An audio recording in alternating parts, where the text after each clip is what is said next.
Donc on va voir ensemble la pose des garrots. Donc garrot d'urgence, garrot tactique. Le stylo toujours pour marquer l'heure. Et si vous pouvez trouver une victime pour vous entraîner, c'est mieux. La mienne elle bouge. Donc, pose du garrot, donc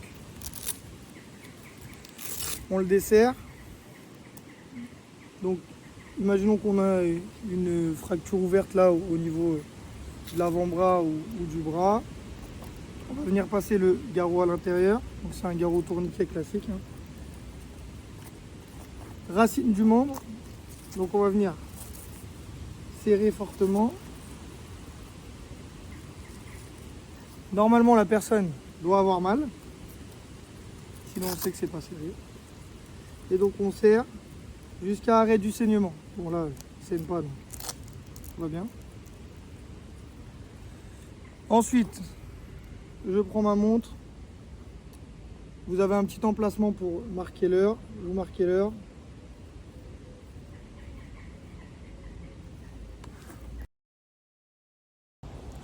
Donc, garrot improvisé.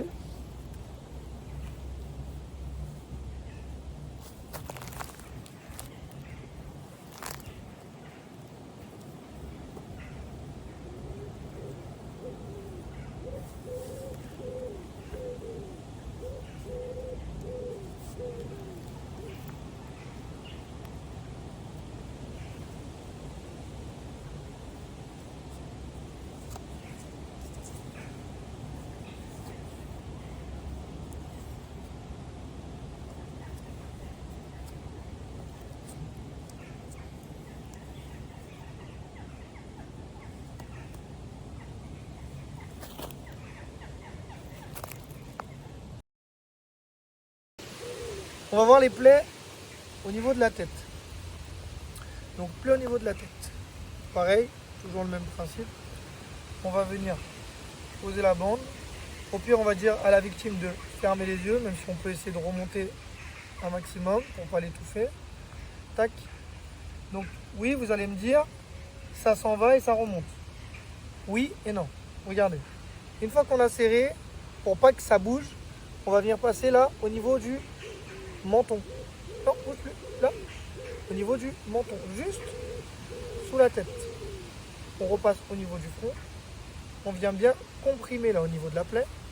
Et là, sur le deuxième tour, là tu sens, j'appuie, je serre. Et là, je viens serrer au niveau du menton. Pas de risque au niveau de la gorge, pas de risque au niveau de la tête. Et là, je peux lui dire, monsieur, est-ce que vous pouvez venir avec moi s'il vous plaît?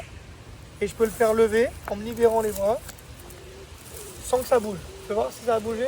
Descends ta tête. Donc vous voyez, ça ne bouge pas, ça reste fixe et ça maintient bien au niveau du visage et sur les plaies au niveau crânien. La tête droite. Ouais. Donc plaie au niveau du cou.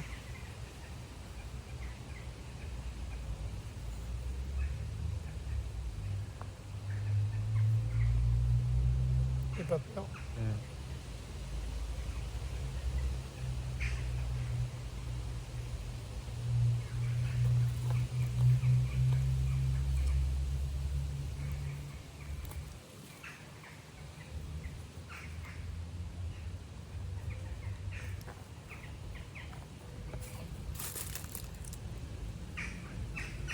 Et en fait, au moment où il va plier le bras,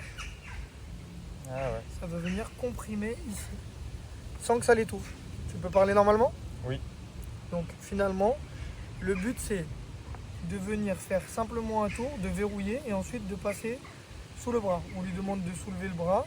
Et en fait, quand il va baisser le bras, instinctivement, ça va venir tendre ici sur le pansement israélien et ça va venir comprimer la plaie en vous libérant les mains et en pouvant interagir sur une plaie au cou sans qu'il y ait d'étouffement ou autre. Là, il peut bouger, il peut parler sans qu'il y ait de danger ou de risque d'étouffement.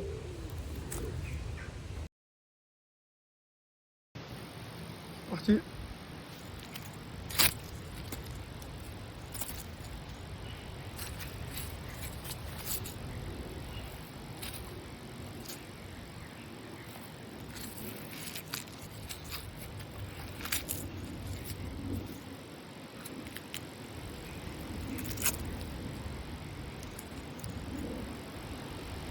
pas évident comme ça. Je couperai le son.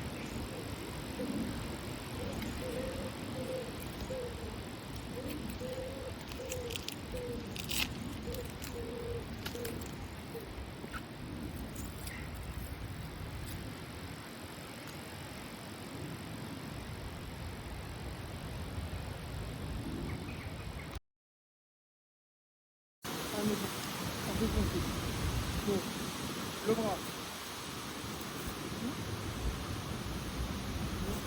Et je soulève. Dans les trempes, non? Ouais, justement, je vais faire. Donc, le bras. Dessous.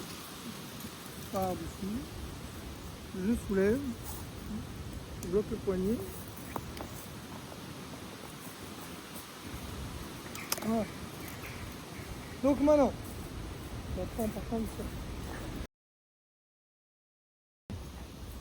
C'est un peu. Allez, on prend la main, tac, tac, on lève et on tire. Euh,